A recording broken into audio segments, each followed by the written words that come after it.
Halo teman-teman, Assalamualaikum warahmatullahi wabarakatuh. Baik teman-teman, apa kabar? Semoga selalu dalam keadaan sehat walafiat, selalu dilindungi oleh Allah Subhanahu wa Ta'ala, dan selalu dalam keadaan keberuntungan, keberkahan, kemudian juga kemakmuran ya. Jadi di video kali ini teman-teman, seperti biasa kita masih membahas mengenai YouTuber pemula. Dan memang asik teman-teman ya. Asik sekali kalau kita membahas tentang YouTuber pemula, karena masalahnya tuh sebenarnya sih bukan masalah ya, tapi apa ya, mungkin juga bisa dibilang rintangan juga bukan ya. Kita selalu menjadikan sesuatu itu bukan sesuatu yang berat, bukan masalah dan bukan rintangan, tapi memang proses perjalanan menjadi YouTuber pemula dan menuju ke YouTuber yang sukses tuh banyak sekali lika-likunya lah, katakan itu ya. Jadi kita pantang sekali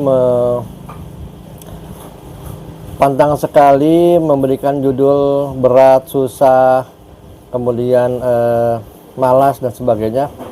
Intinya bahwa sebagai YouTuber itu harus banyak menguasai ilmu yang harus didapat dari YouTuber sebelumnya yang sudah menjadi YouTuber, bahkan yang sudah sukses di dunia per-YouTuban ya teman-teman. Jadi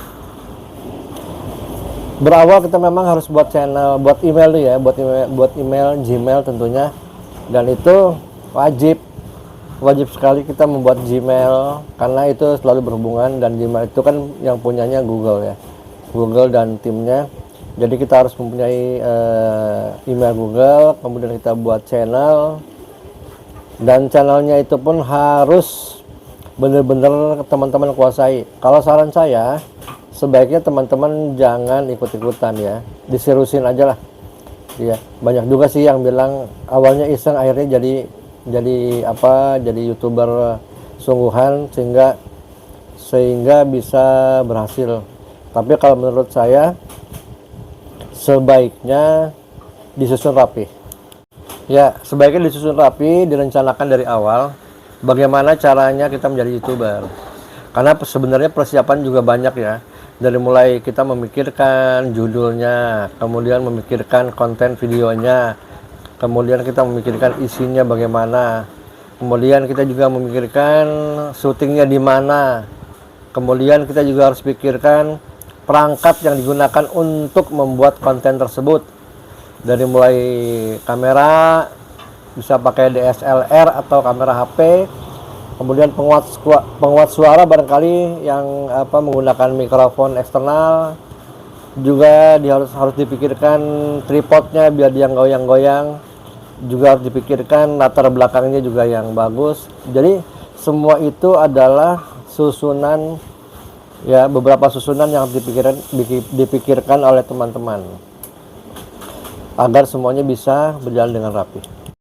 Nah, kalau kita sudah menyusun semua strategi yang kita buat, insya Allah semuanya akan tertata, jadi akan tersusun dengan bagus ya, dengan baik, sehingga hasil yang kita buat dari mulai Gmail, kemudian channel, kemudian judul lagu, judul konten, isi konten dan perangkatnya itu tertata dengan rapi. Nah, kalau sudah rapi, saya yakin pasti juga hasilnya akan bagus itu ya.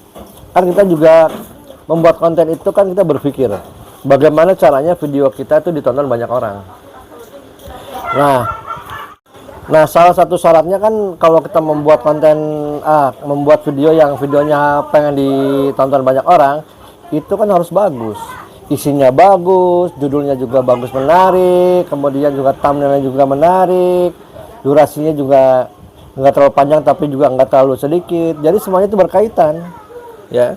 Kemudian kita juga cara membawakannya, kemudian cara menjiwai konten tersebut ya, jadi harus benar-benar dipikirin gitu ya. Banyak yang bilang ke saya, ini bercerita bahwa kenapa ya video kita nggak ada yang nonton segala macam. Ya udah pasti karena apa, kita awalnya cuma ikut-ikutan, karena kan teman-teman juga banyak di YouTube ya yang men-spill semua penghasilan, subscriber gini segala macam, itu menjadikan orang teman-teman yang lain tuh jadi pengen juga jadi YouTuber ya. Tapi dasarnya adalah ikut-ikutan. Coba kalau disusun dengan rapi, pasti nanti hasilnya akan baik. Nah, jadi teman-teman seperti itu ya. kalau kita mau membuat konten tuh harus tertata lah. Jadi kalau saya sih berpikirnya nggak ada susah sebenarnya. Nah teman-teman, usahakan juga email untuk konten YouTube ya. Usahakan buat yang baru, khusus buat YouTube ya. Jangan campur-campur dengan yang lain-lain. Karena nanti suatu saat nanti dimonetisasi itu akan terlihat ya, perintah-perintah semua yang ada di email itu yang dikirimkan oleh YouTube itu nanti akan terbaca karena tidak tercampur dengan berita-berita yang lain ya. Jadi itu saja khusus untuk YouTube. Jadi jangan campurkan dengan email pribadi atau dicampurkan dengan email-email yang lain ya. Jadi khusus buat YouTube saja. Sehingga nanti ada berita, semua kan informasi dari YouTube kan melalui email ya. Jadi melalui email itu nanti kita bisa baca. Oh iya, YouTube semua.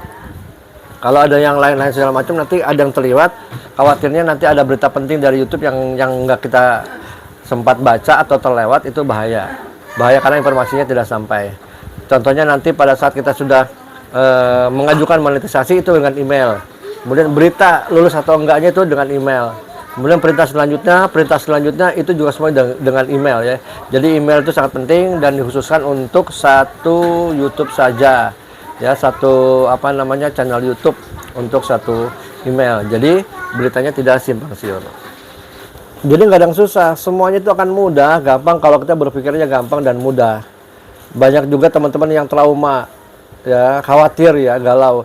Begitu buat konten, buat video dan mengejar subscribe 1000 dan 4000 jam tayang, itu nanti berpikir lagi tuh di ujungnya, gimana ya nanti kalau nggak di monet, nggak bisa monetisasi dan gagal dan sebagainya. Itu yang dipikirkan selalu seperti itu. Jadi harusnya jangan, kita lakukan aja yang terbaik buat diri kita, kemudian juga buat penonton. Cari konten yang menarik, yang penonton butuhkan ya, jangan yang penonton tidak butuh ya. Nah itu kan macam-macam ya, orang tuh nontonnya ada yang pagi, siang, sore, malam, dan kebutuhannya beda-beda. Nah kemudian teman-teman juga harus menentukan jenis tema ya, jenis tema dari awal ditentukan tema itu satu, jangan campur-campur aduk sehingga membuat sistem algoritma dari YouTube tuh susah dibaca. Jadi teman-teman harus membuat satu tema yang sejenis biar calon penonton channel kita juga nggak bingung ya. Jadi dia punya patokan.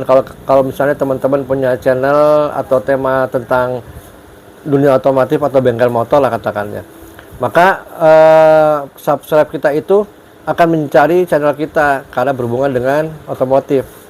Kalau misalnya dia mau nyari tentang masak, dia akan nyari channel lain gitu ya. Jadi intinya kan kalau subscribe itu kan berlangganan ya, berlangganan. Jadi siapapun subscribe kita yang sudah berlangganan, kalau dia mau melihat lagi video kita yang dulu misalnya cara ngoprek motor, itu pasti akan nyari channel kita karena kita menentukan channel yang satu jenis ya. Itu teman-teman ya. Jadi harusnya teman-teman harus semangat dan juga jangan putus semangat, jangan dengerin kiri kanan. Belajar silakan dimanapun boleh, dengan siapapun boleh, ambil yang baik, buang yang jelek ya. Jadi jangan terpengaruh yang lain-lain, terutama nih pengen cepat-cepat, pengen buru-buru, akhirnya beli subscribe dan beli jam tayang. Padahal semua proses itu harus dijalankan oleh konten kreator, harus, karena dari awal itu adalah perjuangan. Dan itulah nikmatnya kita berjuang menjadi YouTuber itu seperti itu ya, membuat konten, kemudian menata semuanya sehingga orang ada yang nonton, subscribe, dan kemudian like dan komen ya. Nah jadi hal-hal seperti itu harus teman-teman lakukan agar semuanya bisa berjalan dengan baik. Baik teman-teman, itu saja yang bisa disampaikan di video ini. Jangan lupa like, subscribe, dan komen agar saya lebih semangat lagi memberikan tutorial atau kita membahas bagaimana caranya menjadi YouTuber yang baik, terutama YouTuber pemula. Nantikan video selanjutnya. Assalamualaikum warahmatullahi wabarakatuh.